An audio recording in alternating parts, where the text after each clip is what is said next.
over here, we got a guy who punches and his fist glows up, right? And that's like standard. There's a lot of punching. And then this chick got a gun. This chick has a straight up gun. What are we doing? What are the rules of this game? Ghouls next door with Gabe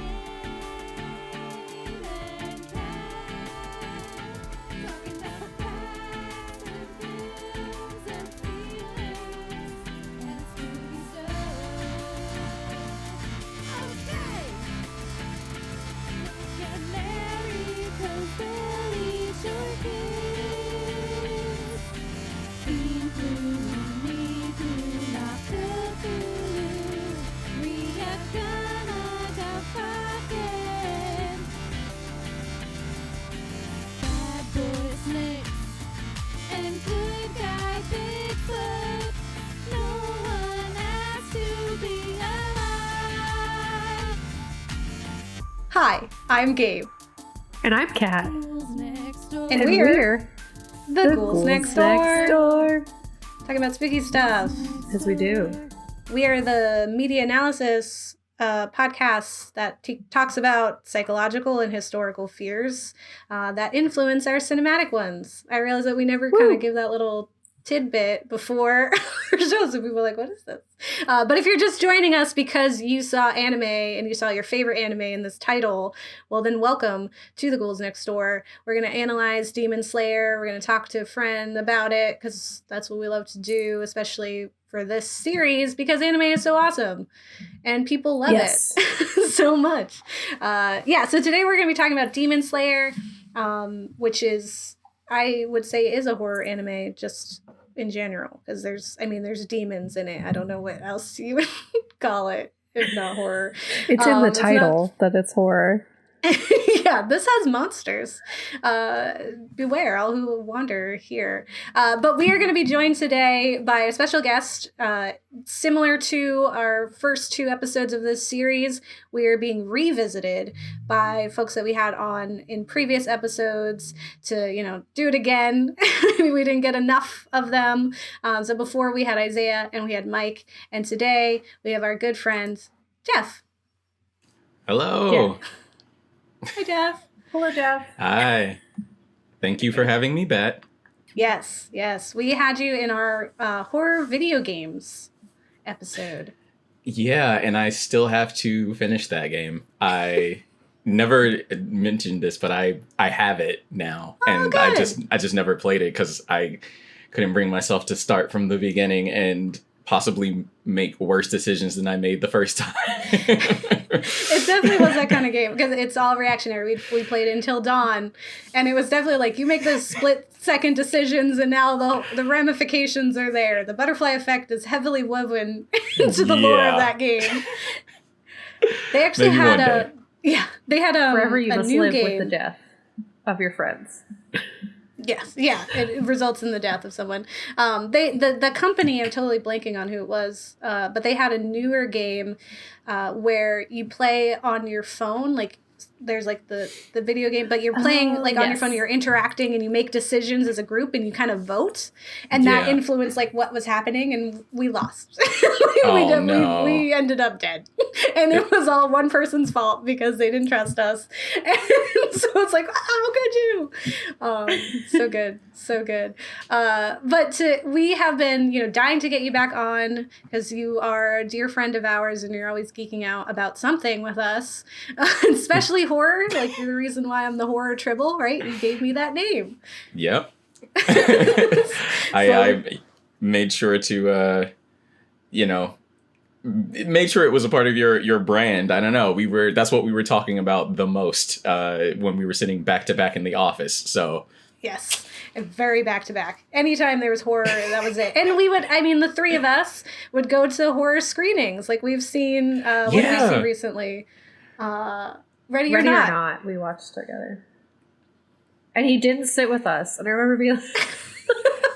because I like to sit as close to the screen as possible. Yeah. And I think you were there when we saw Ouija as well.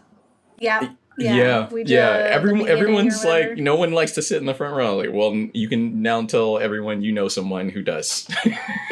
Exactly. Yeah. Whenever we would have those screenings, I would drag Kat, and then you would also be there, and we would, spend time geeking out about what we just saw and kind of analyzing it. So you're definitely like an integral part of the Ghoul story, and you were our second guest ever. So that's episode 6, video games. Like, I'm honored, and you guys have come so far. Yes, so this far. Is Like 143 years. Yeah, I was scrolling on Spotify. I was like, what?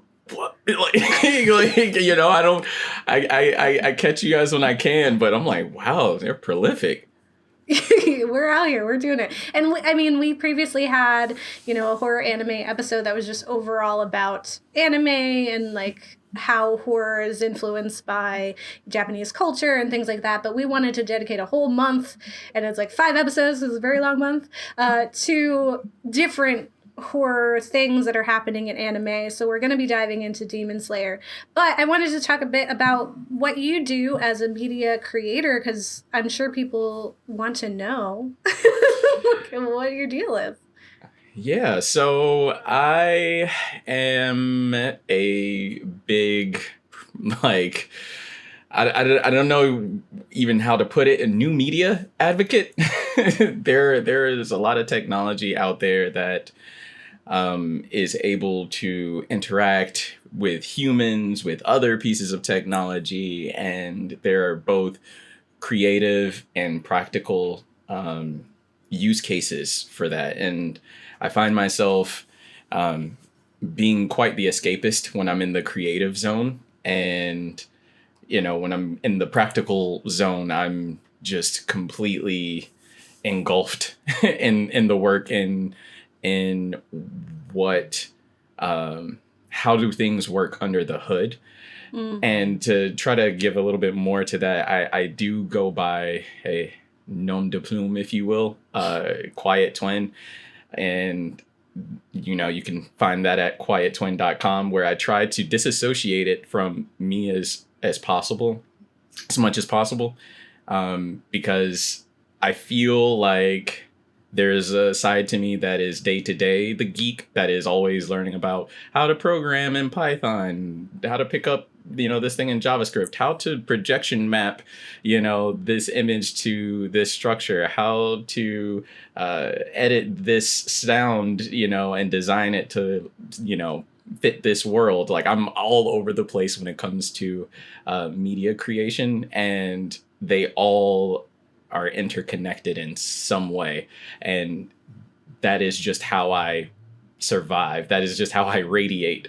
And I don't really, as you can hear by my fumbling right now, I don't have the words for it. It just usually comes out through the work itself. And that gave birth to the name Quiet Twin, because it was as if I had this other side to me that has something to say, and it is very powerful. It just doesn't really have a vocal voice, and maybe that has something to do with me being a Gemini. I don't know. But I'm like, well, there's what, this inner me, I'm going to, I'm going to try to give you the floor a bit more often. And we're going to go on this journey together, instead of me trying to be the face in the name that is doing all of the work. It just doesn't quite feel like me. And I feel like maybe that there are some other creative souls out there that might, be able to empathize with that. I don't know, the muses or something. Mm-hmm. Sometimes feels like it's not of you, really. So, yeah. Yeah, I definitely see that coming through, because it is this like blend of like both sides of your brain, right? Because there's like so much tech that goes into it, so much understanding like this computer language or the software, just like rethinking how we see colors and shapes into numbers, right? Or to like spatial absolutely. awareness. And then it's also like this whole art part of it, where it's just like this creative energy where you're making something that does not exist anywhere else. And it, with your description of the Quiet Twin, it really reminds me of, I saw like a TED Talk where someone, it was Elizabeth, I think her name is Elizabeth something. She did the like Eat, Pray, Love. Mhm. Yeah. She had her TED Talk about how back in the day, they would refer to like artistic things as you having been possessed by a daemon. So not like demon as we know them, but like some kind of spirit would enter you, create that media or that art, and then leave. So if it was bad, well, you just got a bad demon, so it's not your fault. And if it was good, it kept you humble because it wasn't you. You just got blessed by this demon. And when we kind of parted from the idea that it was like a demon's work and we put all the onus on the artist, that's when we got like a lot of those really depressed and vulnerable artists who would end up like hurting themselves, thinking of like Van Gogh or any of them, where it was like there's so much pressure on you to recreate the same spark like beauty, and if we just like kind of allowed it to be like, no, there's actually the spirit that comes in and we can just open ourselves up to it and, you know, remain humble in that way and just create whatever it's saying to us. And it's not me Yeah. I'm just a vessel. Yeah, and in that same vein, the author, I'm blanking, part of me wants to say Stephen Pressfield, but I don't want to get the name wrong, of the War of Art. Like that is very much saying the same thing, in the sense that you just do the work. Don't worry about like the pressure of like, is it living up to what it needs to be or whatever. No, it's just like you get up and then you do it, like and it's going to be what it's going to be, you know. And you know, give the he mentions a ritual, you know, just that keeps him reminded that like whatever it is you believe in, the higher powers or whatever, just like you make sure that you're in tune with that. And I'm like, okay, well. Yeah, right. Yeah, just let them pilot, you know, your Ava for a minute, and then you let it fight those angels, and then you get through it. And now there's art in the world that didn't exist before. So definitely, you know, listeners and viewers, check out quiettwin.com for some really cool imagery. You also do sound design. Like, it's just all over the place. It's like multimedia. People are always like, hey, you're doing too much. I was like, okay. You haven't met my friend. You haven't met, like, I'm doing the bare minimum of everything I do. Okay? Like, we're getting by. But we did bring you on to talk about anime specifically, because that is another thing of which we geek out about with you. And so could you tell us, like, what it is that you like about anime, and, like, what are your favorites? Oh, well, you know, let me just pull my list up here really quickly, because that is... Loaded. You know, I never put any conscious thought into it. You know, I just like it. Yeah, I just like it, you know, and I never thought about why. But let's be real for a second. The same reason anyone likes it, if you're enthralled with an anime, any anime right now, and that is escapism. I mentioned it before, like, you know, through my work, but when I'm not working, or I don't feel like working, like I feel like just letting something else take me away. The world today has a tendency, if you're not being exposed to enough new experiences, to feel a bit mundane sometimes. And the things that make it not so mundane are downright stressful sometimes, you know. Yeah, sure, pandemic, famine, bombings, like, you know, and it's like, okay. Yeah, it's like, I think I'm a little over this world right now. Like, I'm gonna go to sleep, I'm gonna wake up, and I'm still gonna be here, but while I'm awake, can I like be elsewhere? And you know, that anime is just one of the easiest ways, especially, I mean, I listened to your Dragon Ball Z episode, and I absolutely love it. Yell Boys, never thought about it that way. Brilliant. But you know, I heard your guest Isaiah mention, you know, isekai anime, and it doesn't get any escapist than following the journey of someone who's been transported from their world to another world, while you're also trying to get out of your world, right? Yeah. It's very layered. So yeah, I like to just get away. Besides that, when I first started watching anime, it was also just about these examples that as a kid I wasn't, again, consciously processing, but they were like being ingrained in me. Dragon Ball Z was my first, as it was for a lot of people. If you have any doubts that Dragon Ball Z kicked open the door or not to what anime is in Western society now, like, look, Goku was made the ambassador for the 2020 Tokyo Olympics. So that is because he is a globally recognized icon, right? Like really, Dragon Ball Z kicked the door open globally, not even just in Western culture, right? So, I got these like early examples of things that I don't honestly think I would have gotten anywhere else. Like the idea that friends could be just as precious to you as family, the fact that you shouldn't be letting anyone tell you who or what you are and what your limits are because you define that, right? And that was a big thing that, in its own goofy and sometimes slightly hyper masculine way, like that was something that Dragon Ball Z did, right? It does have capacity to be, depending on what you're watching, sometimes educational. It's just like the spectrum is just so broad in genres that I just, at this point, just, again, take your pick. I mentioned this before offline to Gabe at one point that I was following an anime called Cells at Work. And I was like, wow, I'm learning more in this than I did in biology, right? Yeah.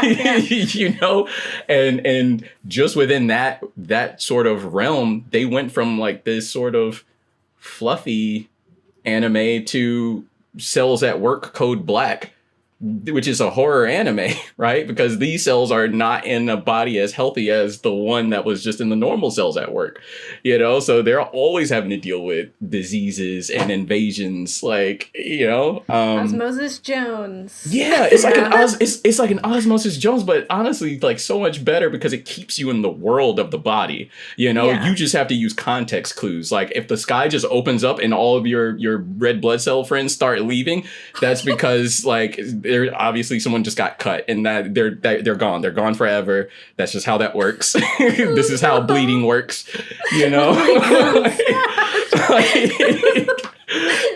So it's who would have thought that like you could have that in like an animated form and it just works and it teaches you things, right? Like I learned that laughter can boost NK cells or natural killer cells, which can help you fight off cancer cells. Like I was like, laughter? I was like, I'm going to fact check this. And sure enough, I type it in and there are studies like, laughter could help with cancer. That's like, what that Robin Williams film, Patch Adams or whatever. He was like a clown pediatrician or something. I've never seen it, but he made the kids laugh and they were all sick. I feel like I've seen like references to that in like other forms. Yeah, definitely. And then I mean the artistry is just next level. Like again, we're gonna be talking about Demon Slayer. I mean, those characters look like they were just by some form of sorcery lifted off the pages of the comic books and then like just colored in with like the best color palette ever. Like and it just works.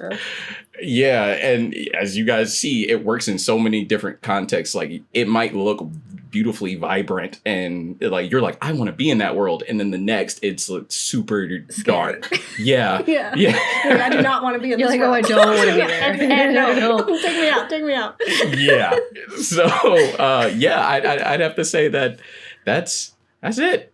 It's the reason why I love anime. I think it's in some way, shape, or form going to be synonymous with why everyone who is very outward with their anime loves anime. Yeah, the escapism has been one of the primary like reasons that our guests have given, especially now, right? But that it's always just this place to kind of jump into, and that with, you know, the fact that it's animated and so elaborate is that it could make any world. Like, there are no limits. Like, the most absurd things can exist in these places, and you just believe it. It's just okay to be like, yes, here I am, I'm in it. I'm going to figure out this world's, like, rules, and then we're going to go. Some of them don't do it that well, or the rules are really loose, and you just got to kind of go with it. But that's, like, one of the biggest things. And, like, that it does teach you things, right? Like, there are, like, you know, teaches you about relationships and in your own self-worth, but then also like other knowledge. Like, you know, I just binged Haiku, and now I know more about volleyball than I've ever in my life. I don't know what I can do with that knowledge, but I know what the positions are. I know how long the games go. I know what the special rules are. Like, it's ridiculous, and I've never played volleyball in my life. Better than watching like a bunch of real life volleyball games and just trying to work it out. Yes. A lot more boys bonding and, you know, overcoming their It's so much more than insecurities. sports. It's boys in love. Yes. I'm noticing that's a big thing now. Oh, it's sports in anime. Yes. So this one that we're talking about, Demon Slayer, is, like you said, beautiful. There's a lot of art that, like, the artistic parts of it are definitely like odes to Japanese art. Like the waves is so much the famous painting, which I'm totally blanking on the name of. But that's like, you know, his breathing technique. I personally love the rules of Demon Slayer with their breathing and the way that they're channeling their powers and the like different, like it's a lot easier for me to understand than like I'm currently watching Jujutsu Kaisen, and I was like, I cannot tell you what the rules are. I have no understanding. Like, they keep explaining things, and I'm like, I don't know what any of that means. You just got to do the right hand sign, and then it just... It's like, what? Okay, it's like, over here, we got a guy who punches and his fist glows up, right? And that's, like, standard. There's a lot of punching. And then this chick got a gun. This chick has a straight-up gun. What are we doing? What are the rules of this game? There's a panda and a boy who only speaks in sushi. I don't know what we're doing, but it's a fun time. Yeah. But, you know, it is actually very, there's a through line in Demon Slayer with that whole breathing thing too, right? Like, you know, in martial arts and in other references, you know, it's chi or ki, like your breath. You know, that it means a lot. Like, without that, you're not going to do a whole lot. Yeah. Right. And I appreciate that. I appreciate that so much. I love how it was worked in. But we're going to talk about Demon Slayer, so I'll give you the synopsis. This was the anime of the year 2019, and for good reason. Although I think Jujutsu Kaisen was anime of the year 2020, so people do really like it. But Demon Slayer. Here is a synopsis from IMDb. A family is attacked by demons and only 2 members survive, Tanjiro and his sister Nezuko, who is turning into a demon slowly. Tanjiro sets out to become a demon slayer to avenge his family and cure his sister, which is a very simple way of explaining what's happening, because that's like episode 1, right, is, you know, Nezuko getting turned and the fact that she's a little different from other demons in that she doesn't, like, usually it's like they turn and then they eat the person close to them. That's it, like, you know, and it happens to be family because that's the person who's there. But she doesn't, because she loves Tanjiro, and his heart is so big and he is so soft and sweet that he prevails and does it. Tanjiro is one of those characters that Kat and I always have this conversation where we're like, I don't understand why this character could not be a female. Like, it could have been a girl. There's literally no reason why. There's nothing about him that means he has to be a boy. But, yeah, you know, you're right. It's classic. Like, it could have been Frozen, you know, like 2 sisters learning to love each other, and that's the power. You know, we could have had that. I think it's like a retroactive. How can I put this? It is helping retroactively patch up some of the toxicity that it might have embedded from other sort of shonen type anime, like with the young boy, and he always has to be like, he has to get stronger, you know, like, you know, like guns, like it's either about that or like, we got to do something hardcore. It's like, well, you can have a sensitive side. So don't you can be that guy, but like you don't have to be like fully all about that. Like, you know, be tender. Yeah, I feel like Tanjiro is sort of like, I don't know, him being male. That's the only case I can even begin to make. No, for that. yeah, I definitely think so.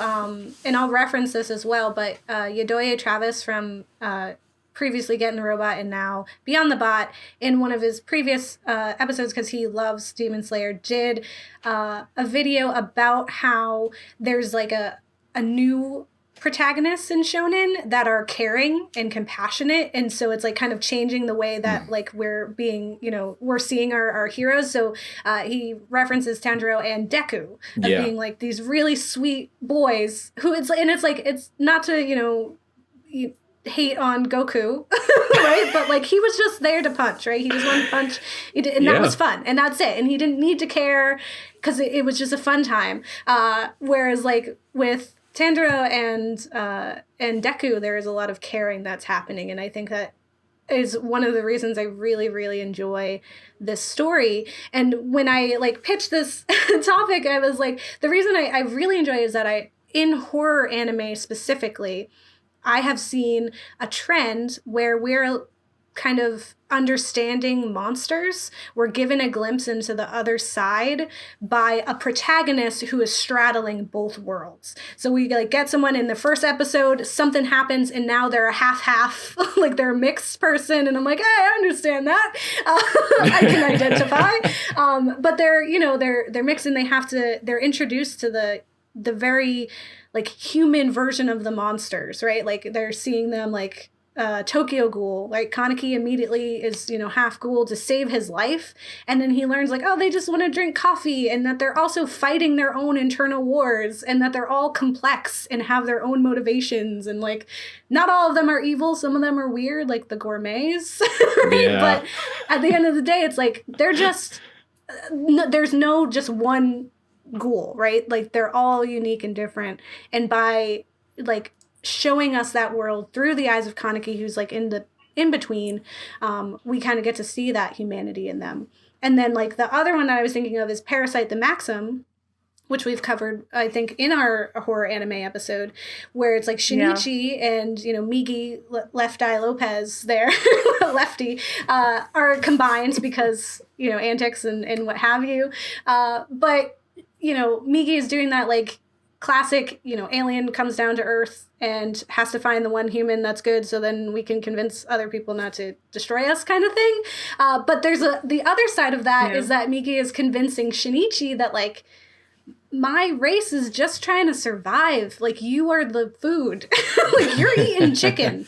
I don't understand. Your logic's a bit difficult for me to follow. My kind are simply feeding to stay alive and nothing more.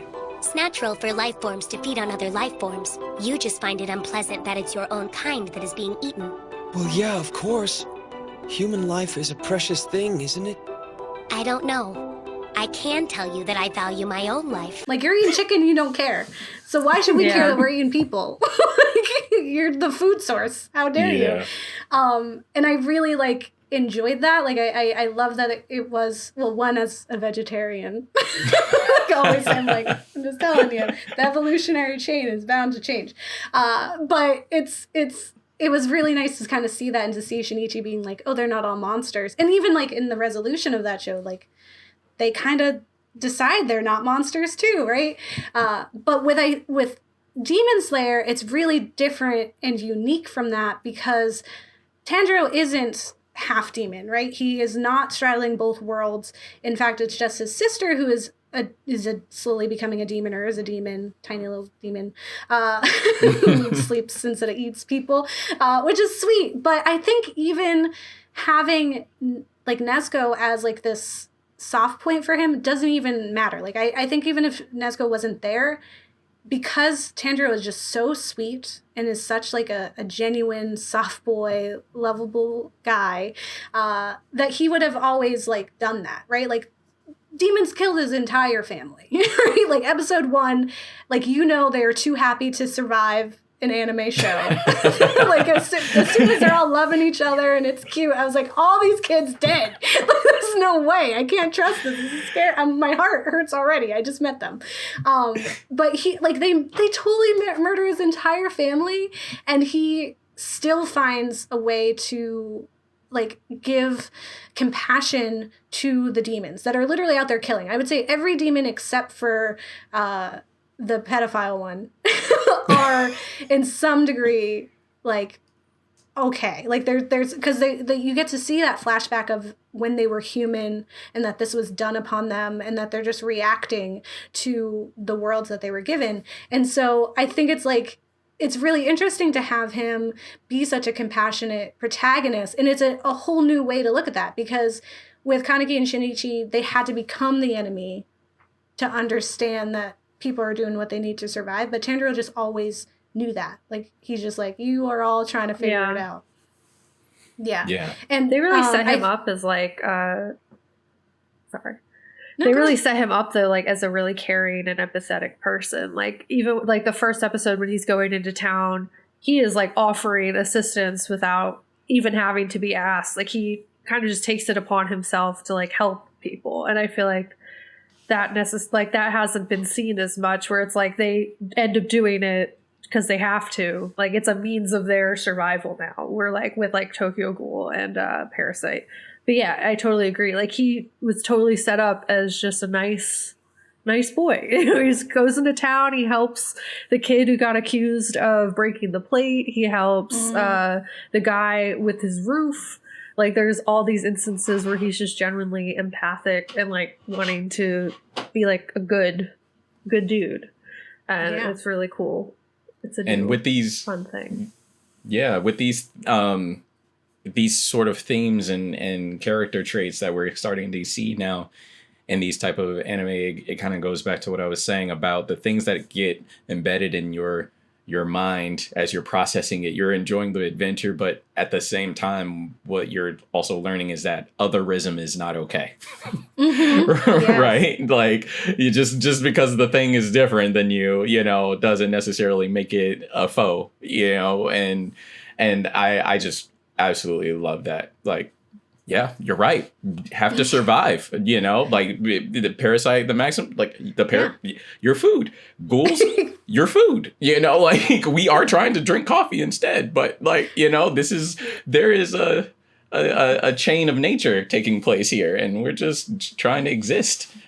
Sure, we can come to the table and do this a little bit more diplomatically, I guess. But whereas demons are, in Demon Slayer, I enjoy how you see that it's also somewhat deeper than even them at one point being human. It's like, oh, they were human, but it's been lost. That humanity is completely gone. It's morphed into what they, you know, have, you know, become now as a demon. Like the worst parts have morphed into this, but at the same time, they've forgotten everything. It's like I don't know. I guess the equivalent is like if humans could live for centuries, right? Most of us can barely remember like what happened just a couple of years ago. You know, so last week.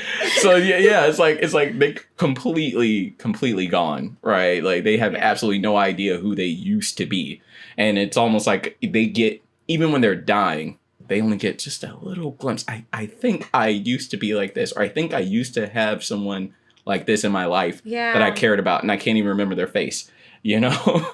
Yeah.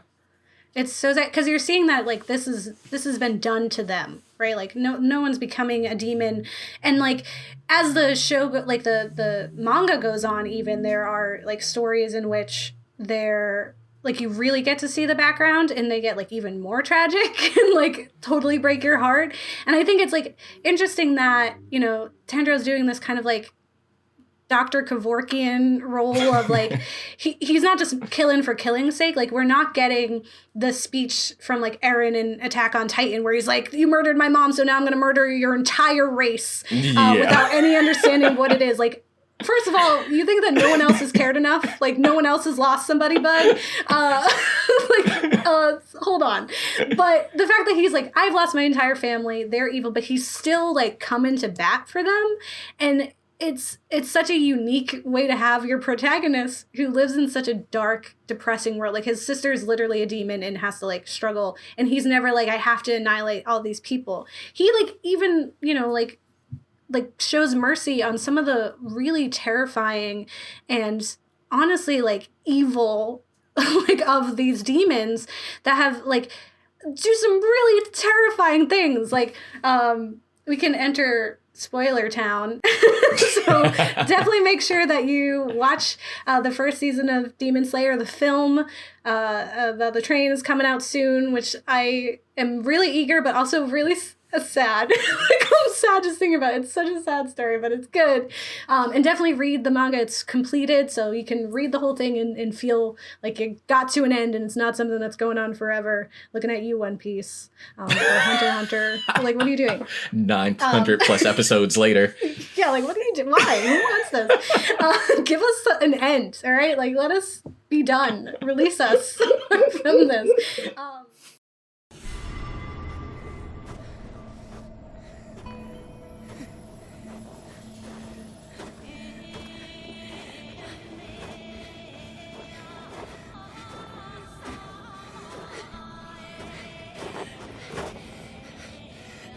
幸せが壊れる時にはいつも血の匂いがする。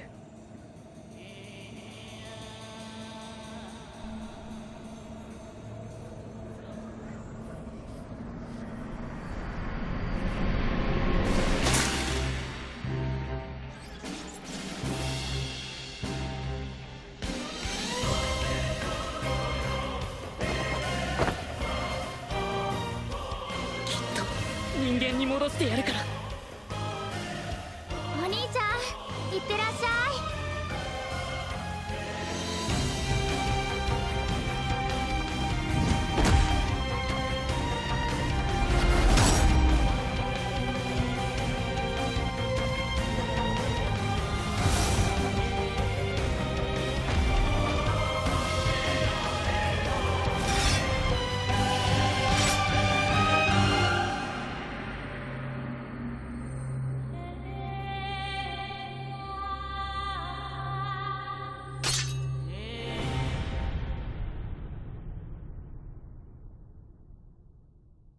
But we specifically wanted to talk about the spiders arc. So there's a family that are called like the spiders, and they're demons, and they all look similar, and they all have a role. Like they don't really have names. They're named after what role they are in the family. So like mother, older sister, older brother, and then the one who does have a name, I can't remember it.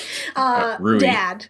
Rui, yes. And so they're all really terrifying. They are like, that arc is so scary. Like, we've seen demons, but it still was very shonen, like punch time. Like, you know, it's kind of scary, but we're like, all right, he's gonna get through it. Then we get to like this spooky mountain, and like Mother Spider is literally controlling them using strings, like controlling them like they're puppets and forcing them, while still conscious, to attack their friends and to hurt themselves. Like, yeah.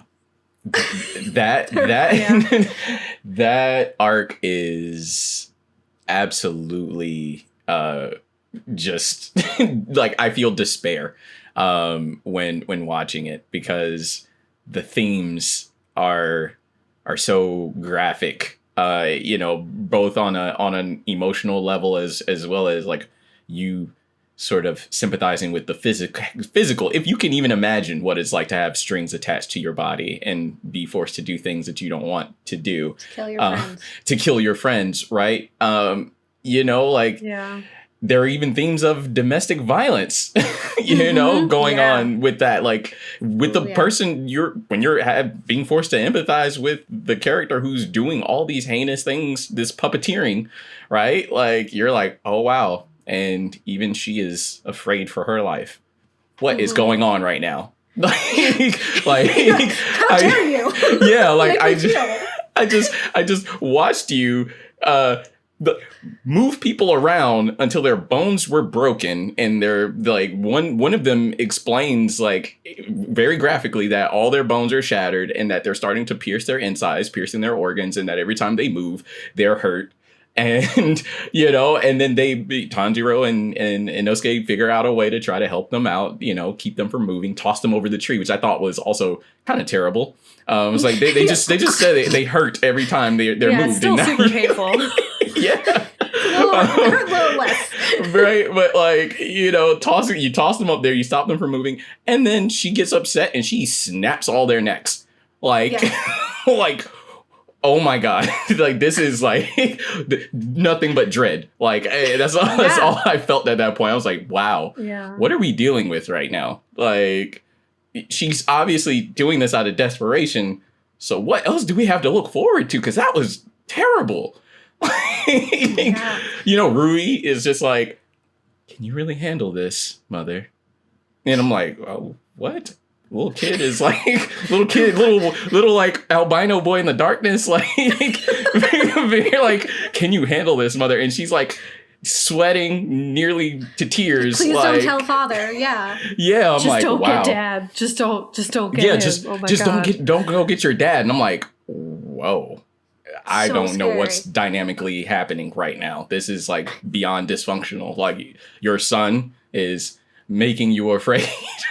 Like, by threatening with, like, oh God, I mean, at that point, Demon Slayer already had my heart, right? So I'm like, I'm along for this journey. But like, if I had been just like dropped in the middle of that, I don't know if I could have handled it.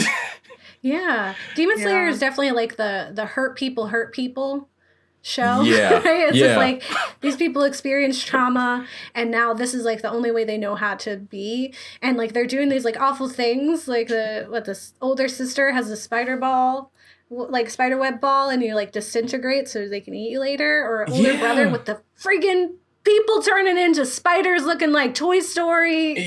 Yeah, right. The head on spider legs, just like crawling around and whatnot. Oh my God, like, that was the worst. I just remember when I saw that, I was like, if that happened to me, I would be like, anyone, obviously, you would be so upset. But I was like, how dare I have to slowly turn into a spider human? Like, it was absolutely terrifying. And that was just the most upsetting arc. Like, it was so satisfying, yet terrible. And I actually just recently started rewatching Inuyasha, so it's a very minor tangent, but there's actually a character in the first 3 episodes of Inuyasha that uses hair from people, like decapitates people, steals their hair, turns them into puppets to fight and do things that they don't want to do. And I was like, oh my God, it's like spider people. And it was like way less horrific in Inuyasha. Like, I was watching, I was like, that's not that bad. But like, they really play it up in Demon Slayer to make it genuinely like an emotional horror experience that invoked way more sympathy from me than the Inuyasha one did. So I thought it was interesting, like the contrast. Definitely not for the arachnophobe. I'd say like that's not the episode to see. And I will say, what got me through it, and I think got most of us through it, is Zenitsu. Like, he was there as your compass. Like, he was there as like, what would a normal person do in this situation? Like, first of all, not go up the mountain, right? And like, and then sit there and feel sorry for yourself because your friends have left you to go up the creepy mountain, right? And like, and then think about someone that went up that mountain that you really, you know, in an odd sort of way care about, like, because he's very amorous, he's right? Anime boy. Yeah, like he's like Nezuko, right? And he runs up there, and then like, all right, Mineta, and then like, yeah, right. And then he's having to deal with it. He gets bitten, right? Because that's what spiders do. He gets bitten, right? And like, he freaks out. And he it's turns not the around. fun kind, like Spider-Man. It's not the fun kind. You were not getting Yeah. fun superpowers. Yeah, you were getting no, so- very upsetting ones. It's like MRSA or something like is taking place, right? Like it's terrible. And like, you know, he turns around, he sees human head on spider body, and he zips. Like he's like, I'm not dealing with this. He's like, absolutely not. Like in the wind, you know, and I feel like that's what helped. Like seeing someone who was just like completely not about it, like just like no, and then sees a bigger spider body with a human head, and then runs in the opposite direction and says, "Don't talk to me." Like he's like, do not speak. I see the head. I don't need you to confirm that's a human head by speaking with a voice. Do not talk want to to me. empathize with you. Yeah. You're a monster. I don't want to be friends. I need to go. Like I love it so much. And Alex Lee, I had to look this up because I was just like, whoever's doing the voice for the dub for Zenitsu, like I'm just like, this guy, I haven't heard rants like that since like Edward so Elric good. from Full Metal, Yeah. right? Like, and I would go as far as to say these are even like better. Like they're just like so next level. When you think they're about to stop, they just don't. Like, Yeah. they just keep going. Alex Lee does such a great job with that. Yeah, I like these, like, the group of them, because I love Inosuke, even though he's just, like, masculinity running around. He's such a weird little boy.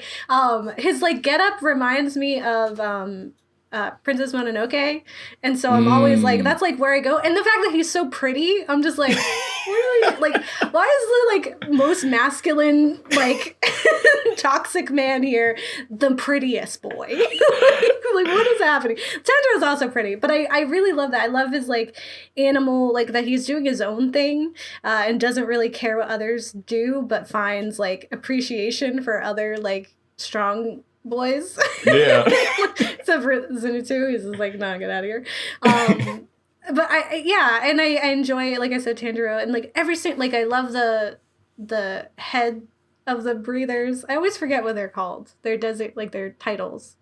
I know what you're talking about. I don't know. Like the Hashira? Yes, there it is. Hashira. Yeah. Thank you.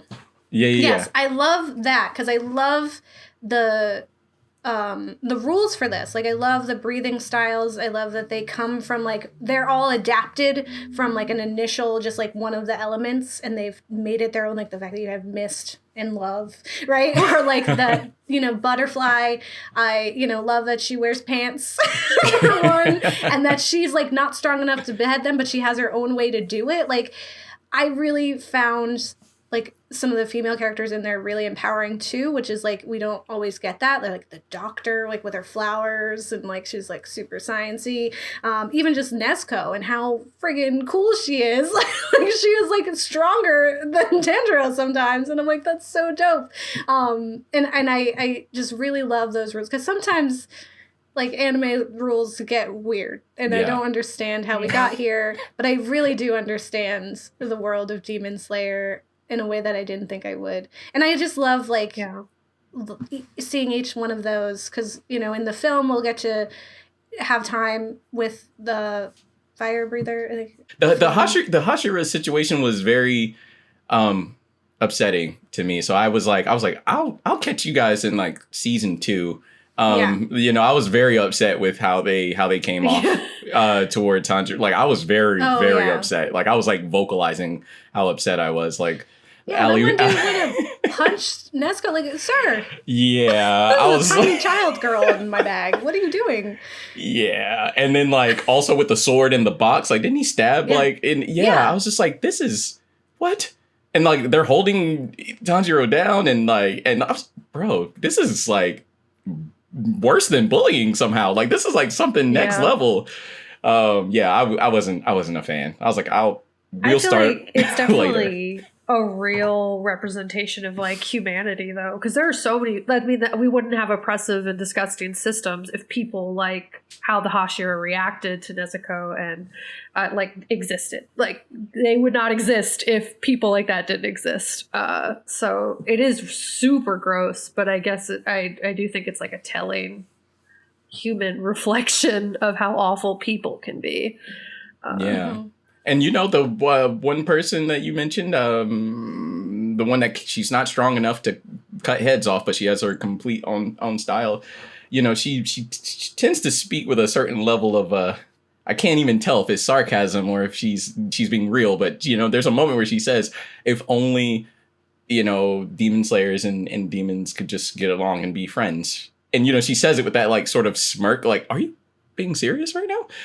You know, but the other Hashira is just like, that'll never happen so long as they continue to eat us, you know? So I'm like, so I guess you're thinking logically about this. This is reactionary. If you see someone in need because a demon's trying to eat them, you'll take action. But when I saw the rest of the crew, I was like, no, you guys are actually being very much more proactive about this than you first let on. There's clearly not a threat here, but you're trying to make some drama, and I'm not about it. I think it's just like vengeance, weird vengeance. Yeah, I think they represent like what the previous protagonist would have been, right? Is like that, like they're the Eren in Attack on Titan, right? Yeah. Like they're like, you have killed, like, because they have that whole moment where they're like, we have all lost someone. Like we have all experienced pain because of this other. And so they don't have the compassion that Tanjiro has. And so it is just like, no, we're like, you eat or be eaten kind of thing. And it sucks because it's like, that's how it's always been, and it takes something like Tanjiro and Nezuko to show them that that's not the only option. I will say that, like, when you're, you know, moving forward, you get to have those one-on-one experiences with some of them. With Butterfly, I don't know if it was in the show or the manga where they talk about her relationship with her sister. In the show. They did that in the show? Okay, yeah. Like, I really enjoyed that it was like, that her sister was the one who was smiling, and her sister was the one who was like, I'm doing this for the good, and she was like, that's stupid. And to lose her, she was like, no, I have to take on that role. Yeah. And like, so I think it's a mix. I think she does at the same, like, want that, but also is like, that's not gonna happen. She's like, wouldn't it be nice? But I'm a realist, okay? And it's not gonna happen. One of my favorite arcs that I just had finished in the manga is with the flamboyant one. He has like the eye patch, and he's like got the like gemstones. Like he looks ridiculous. And he's like, it's not flamboyant enough. And I was like, I love him. I don't care that he's a polygamist. He has 3 wives. It's fine. But his whole arc, they have like with these like it's like geisha time, and the demons that they encounter have like such a sad history. Like you get to learn, it's like it's the most stressful arc I've experienced because it just doesn't end, and I thought everyone was gonna die. It was so stressful. But even with all of that pain, like they're showing us these demons like backstories, and I was like, dog, you cannot have me feeling bad for these guys. I'm so sad that they have to do this. Like literally everyone but the like main, like the father of demons, who looks like maybe Michael Jackson in Smith Criminal, or according to Yodoya Chavez, looks like Jack White. And I was like, yes, that's so true.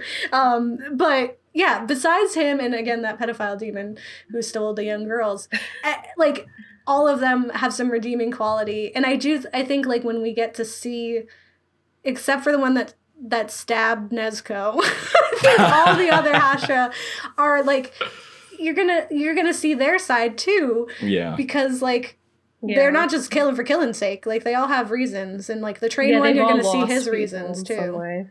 Yeah, anime is getting better and better at forcing you to have, and I had to look this word up in the dictionary of obscure sorrows, forcing you to have a sonder, which is the realization that everyone's life is just as nuanced and complex as your own. And, you know, it's very easy to not have one of those. And we're starting to get these stories now where you don't get a choice. Here you go. They might be terrible right now in the present, but we're going to give you that very complex and nuanced past, you know, and you're going to have to cope with it. It's like, imagine if they took this much time to have us empathize with Vegeta, right? Like, I think we, like, in like, because it's like, he was our enemy, and then now he's not, right? Like, and I feel like the relationship with Bulma and his growth would have been even more impactful if we're not just seeing him being like, I was a prince, and we get the glimpse that he lost everything. We would also, like, have those moments where, like, he actually cared, and that he's vulnerable, and that, this is like obviously that's a front to protect himself. Like if we could have those moments where we're sitting with Vegeta in his pain, then we would feel so much more when he's like doing that instead of being like, this guy's just yelling again.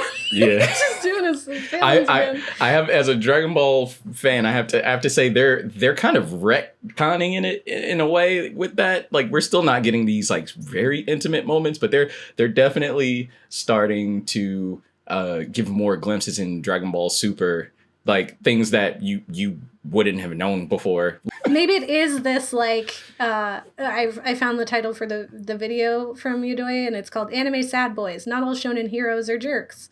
From his Get in the Robot days. And maybe it is with the existence of protagonists like Tanjiro or Deku who are like forming relationships. Like we have entire arcs in My Hero where they're like learning how to babysit, right? Like and be kind. And remember that being a hero also means just being a good person and not punching the best. Like it's not about punching the best. It's about being like a hero in your core.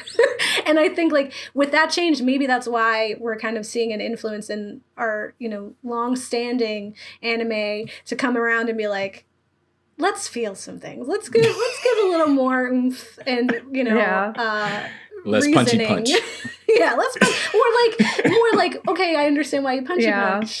Yeah, right. Empathize with the fighting a little bit more. But there is no good for Dragon Ball. There is no good reason really besides it's just in their nature. Yeah. Like they're just a warrior just race. Your turn. Yeah, you just have to accept it, right?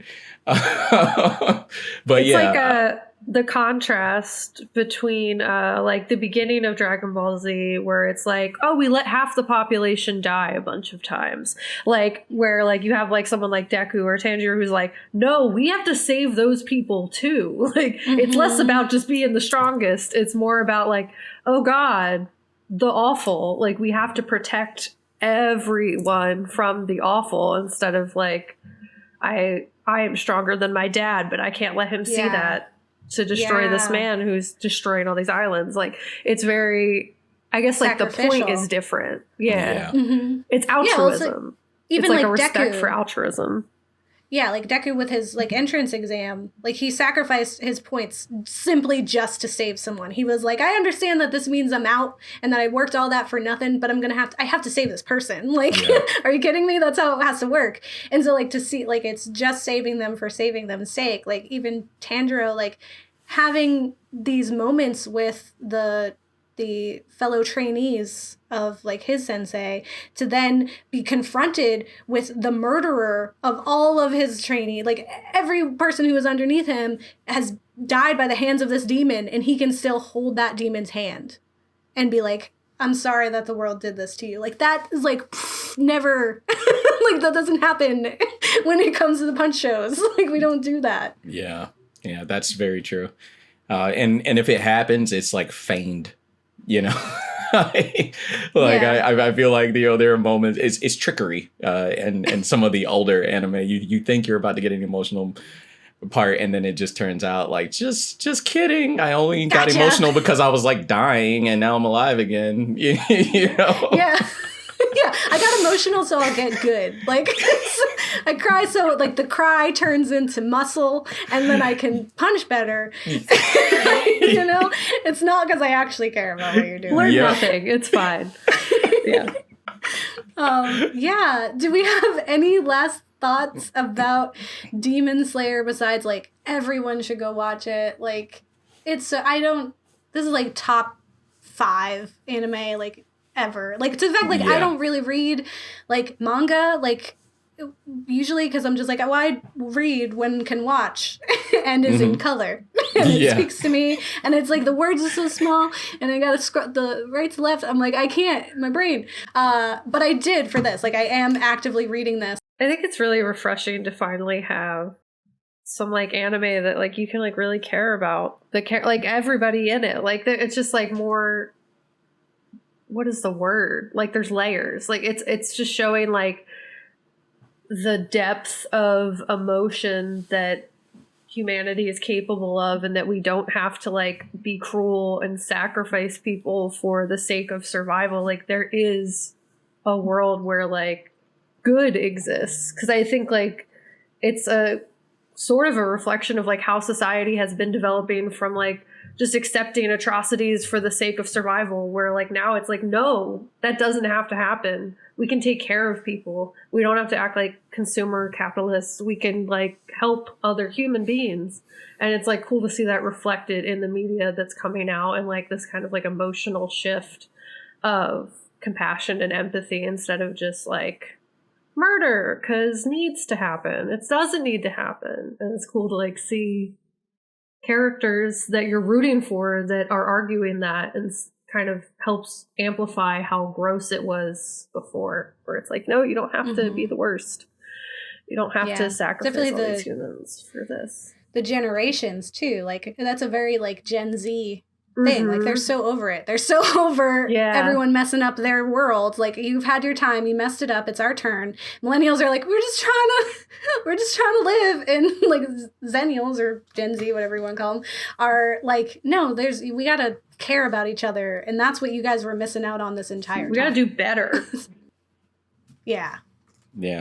And everything's reflecting it, right? And I look forward to how this kind of media is going to ingrain itself into like their personality traits and their decision making, and like, just what kind of person are you going to grow into, right? Because most of us can look back on something that was like, oh no, that anime that's in my DNA at this point. I took like that makes up some of my core values, right? Like, who's going to be growing up and saying like, oh yeah, no, Demon Slayer, that's completely me. Like, that is you be caring for others, and you like, also it's okay to be afraid, but you can overcome that fear, right? Like, I feel like that's what Zenitsu is embodying, right? Like, you don't have to pretend in Tanjiro, right? Like, so we're getting to a point now where like I'm seeing some really great things in the new age anime. I don't know what you want to call it, but I look forward to it, and even as like an older sibling, like I have quite a distance between my brothers and me, and one of them, he's like freshly 13, at this point. It's like, same. I just had a brother who's 13. That's so funny. Like I don't know about your sibling, but mine's like he's quite sensitive and in touch with his emotions and how he vocalizes it. I don't think he's getting it directly from anime, but he's getting it from somewhere, right? Like, it's like, how is that gonna like transform and metamorphosize over time, right? They're the better people. Like, I hope every time I'm like, it's the better people, dog. we're handing them a terrible world, and they're I was about to say, the world hard. They will inherit, hopefully, will not be too far gone. Hopefully we can do something, or we can at least keep it going for a little longer. Give them a little more time, stall it so they can fix it. Sorry, I don't know how well we could do. I think we're in a new era of anime, and it's super exciting. But thank you, Jeff, for joining us for a second time. Make sure people check out quiettwin.com. Anywhere else that we can find you or connect with you? I wasn't ready. Hold on, give me just a moment here. So we already mentioned quiettwin.com. Also, there is this group that I am a part of, this collective known as Philly AV, and you can find us on Instagram at Philly AV, I believe. And the website is phillyav.club, but I can be found at quiet.twin on Instagram. So see those cool installations and stuff. Those videos, I definitely get it. Well, with that being said, make sure you definitely check out Jeff's work. And again, if you have not watched Demon Slayer, please do. Also read the manga, watch the film when it comes out. We'll probably talk about it a little bit when it does, because I'm like so excited. It's going to be great. But with that being said, don't get married. Don't get married. They'll eat your kids. Yeah, still doing it. Still saying that. I don't know. Maybe you'll die, and now your kid is a nice hero. Maybe. Yeah. I'd die anime mom style for my kid to be a good kid and save the world. I'm now married. I was like, when I was listening to your like last episode, I was like, You I did guess it. the next, You did the I guess- forbidden thing. Yeah, I was like, I guess the other option is don't have kids. I I guess you did. was like, I don't know what else to do.